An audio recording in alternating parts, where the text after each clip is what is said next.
Silent ಆಗಿದ್ದಾರೆ ಅಂತ ಒಂದು ಮಾತು ಹೇಳ್ತಿದ್ರೆ, ಮತ್ತೆ ಜಮೀರ್ ಅಹ್ಮದ್ ಅವರು ಹೇಳ್ತಿದ್ದಾರೆ ಸೈಲೆಂಟ್ ಆಗಿಲ್ಲ, ಅವ್ರು ಮಾತಾಡೋದು ಬೇರೆ ರೀತಿಯದ್ದೇ ಸೌಂಡ್ ಬರುತ್ತೆ ನೋಡಿ ಅಂತ ಹೇಳ್ತಾರೆ. ಹೌದು, ಅದು ನೋಡಿ ಅವರ ಅನಿಸಿಕೆ, ಅವರ ಅನುಭವ, ಅದ್ರ ಬಗ್ಗೆ ನಾನು ಹೇಳಕ್ ಹೋಗಲ್ಲ. ನನ್ನ ಅನುಭವದಲ್ಲೂ ನಾನು ಮೊನ್ನೆನೇ ಹೇಳಿದ್ದೀನಿ, ಅಸಹಾಯಕರು ಇದ್ದಾರೆ ಅಂತ ಹೇಳಿದ್ದೇನೆ. ನಾನು ಒಂದೊಂದ್ಸರಿ CM ಇಷ್ಟೊಂದು ಅಸಹಾಯಕರು ಆಗ್ತಾ ಇದಾರಲ್ಲ ಅಂತಕ್ಕಂಥದ್ದು ನೋಡಿದಾಗ ಯಾರಾದ್ರೂ ಮಾಟ ಮಂತ್ರ ಮಾಡಿಸ್ಬಿಟ್ಟವ್ರೇನೋ ಅವ್ರ ಮೇಲೆ ಸ್ವಲ್ಪ ವಿಚಾರ ಮಾಡ್ತಾ ಇದ್ದೀನಿ.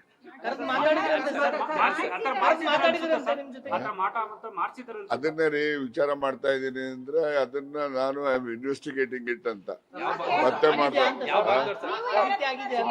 ಆಗಿರಬಹುದು ಅಂತ ಹೇಳಿ ಅದನ್ನ ಆಸ್ತಿಕರೋ ನಾಸ್ತಿಕರೋ ನೋಡ್ರಿ, ಆಸ್ತಿ ಯಾವಾಗ್ಲಾದ್ರೂ ಕೂಡ ಮನುಷ್ಯನ ಮೇಲೆ ಏನಾದ್ರು ಪರಿಣಾಮ ಆಗ್ಬೇಕು ಅಂದ್ರೆ ಅವ್ರು ಆಸ್ತಿಕರೇ ಆಗಿರ್ಬೇಕು ಅಂತಲ್ಲ, ಅಥವಾ ನಾಸ್ತಿಕರಾಗಿರ್ಬೇಕು ಅಂತಾನೂ ಅಲ್ಲ. ಬರ್ತಕ್ಕಂತ ತೊಂದ್ರೆ ಯಾರನ್ನೂ ಬಿಡೋದಿಲ್ಲ. ಆದ್ರೆ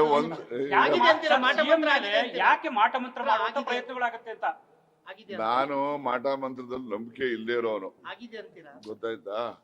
ಆದ್ರೆ ಮಾಡಿರ್ಬೋದೇನೋ ಯಾರಾದ್ರೂ ಅಂತ ಹೇಳಿ ಆಗಿದೆಯೋ ಆಗಿಲ್ವೋ ಅದನ್ನ ಇನ್ವೆಸ್ಟಿಗೇಟ್ ಮಾಡ್ತಾ ಇದ್ದೀನಿ. ಯಾರು ಏನಂತ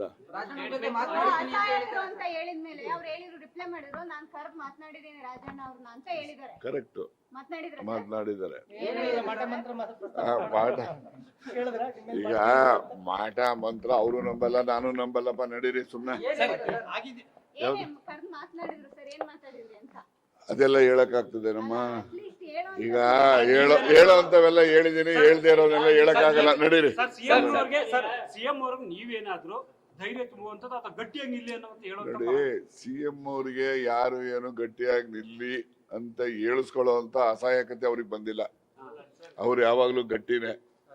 ಆದ್ರೆ ಈ ಕೆಲವು ಬೆಳವಣಿಗೆಗಳು ನಡೀತಾ ಇರ್ತಕ್ಕಂಥ ಹಿನ್ನೆಲೆಯಲ್ಲಿ ಕೆಲಸದ ಒತ್ತಡನೋ ಬೇರೆ ಒತ್ತಡನೋ ಅವರು ಒಂದ್ ಸ್ವಲ್ಪ ಸೈಲೆಂಟ್ ಇದ್ದಾರೆ ಅಂತ ಯಾರನ್ನ ಹೇಳಿದ್ರೆ ಅದು ಸರಿ ಏನೋ ಅಂತ ನಮಗೂ ಅನ್ಸುತ್ತೆ. ಆದ್ರೆ ಏನು ಅಸಹಾಯಕತೆ ಬಗ್ಗೆ ನಾನು ಈಗಾಗ್ಲೇ ಹೇಳ್ದಂಗೆ ಯಾರೋ ಮಾಟ ಮಂತ್ರ ಏನಾದ್ರು ಮಾಡಿಸ್ಕೊಳ್ಸಿದಾರ, ಪೂರ್ತಿ ಮಾತಾಡಕ್ಕಾರ ಬಿಡಪ್ಪ, ಮಾಟ ಮಂತ್ರ ಏನೋ ಮಾಡಿಸ್ಬಿಟ್ಟಿದಾರೇನೋ ಅನ್ನೋ ಜನ ಮಾತಾಡ್ತಾರಲ್ಲ, ಅದನ್ನ ನಾನು ನಂಬುವಾಗ ಆಗ್ತದೆ. ಯಾರು ಮಾಡಿರಬಹುದು ಅನ್ನೋದನ್ನು ನಾನು ಇನ್ವೆಸ್ಟಿಗೇಟ್ ಮಾಡ್ತಾ ಇದ್ದೀನಿ. ಆಮೇಲೆ ನಿಮ್ಗೆ ತಿಳಿಸ್ ಅವ್ರ ಮೇಲೆ ಯಾಕೆ ಮಾಟ ಮಂತ್ರ ಆಗುತ್ತೆ ಅಂತ ಶಕ್ತಿ ಏನು ಅನ್ನೋದು ನನ್ ಮೇಲೂ ಆಗಿರ್ತದ್ರಿ, ನಮಗೂ ಗೊತ್ತಾಗೋದಿಲ್ಲ. ಅದನ್ನೆಲ್ಲ ವಿಚಾರ ಮಾಡೋದ್ರಲ್ಲಿ ಗೊತ್ತಾಗ್ತದೆ. ನನಗೆ ನಿಮ್ಗೆ ಹೇಳ್ಬೇಕು ಅಂದ್ರೆ, ನಾನು ಯಾವ್ದೇ ಚುನಾವಣೆಗೆ ನಿಂತರೂ ಕೂಡ ನಮ್ಮ ಹಳೆ ಮನೇಲಿದ್ದೆ, ಕ್ಯಾನ್ಸರ್ನಲ್ಲಿದ್ದಾಗ ಆ ಕಡೆ ಮನೆಯಲ್ಲಿ ಯಾವಾಗ್ಲೂ ಬರೋರು ಏನ್ ಕತ್ತೇನೋ, ಮನೆ ಸುತ್ತನೂ ಹಳದಿ ನೀರು, ನಿಂಬೆಹಣ್ಣು ಮಳೆಗಳು ಹೊಡಿಯೋದು, ದರ ಕಟ್ಟೋದು ಅಂತವೆಲ್ಲ ಹಾಕ್ಬಿಟ್ಟು ಹೋಗ್ಬಿಡೋರು. ಬಟ್ ನಾವವರೆಲ್ಲ ಏನ್ ನಂಬಿಕೆ ಮಾಡ್ತಾ ಇರ್ಲಿಲ್ಲ. ಅವೆಲ್ಲ ಹಾಕಿದ್ರು ಅಂತೇಳಿ ನಾನೇನ್ ಸೋತೋದ್ನ?